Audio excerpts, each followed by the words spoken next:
అండి ప్రముఖ చలనచిత్ర దర్శకులు సుభాష్ గారు దర్శకత్వంలో ప్రొడక్షన్ నెంబర్ 2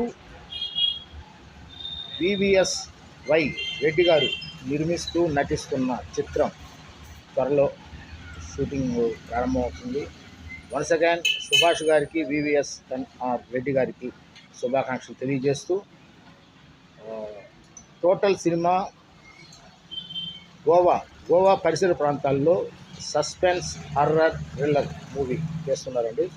దాంట్లో ప్రత్యేకంగా నాకు ఒక మంచి లీడ్ క్యారెక్టర్ ఇచ్చినందుకు నిర్మాత గారికి అలాగే దర్శకులకి వన్స్ అగైన్ కృతజ్ఞతలు తెలియజేస్తూ ప్రొడక్షన్ నెంబర్ 2 వివిఎస్ రెడ్డి గారు నిర్మిస్తున్న చిత్రాన్ని యూనిట్ సభ్యులందరికీ కంగ్రాచులేషన్స్, ఆల్ ద బెస్ట్ చెప్తూ నాకు ఇంత మంచి రోల్ని ఇస్తున్నందుకు, పాత్రని ఇస్తున్నందుకు ఒకసారి దర్శకులు గారికి మరొకసారి ధన్యవాదాలు తెలియజేస్తూ thank you all, congratulations, all the best all team members.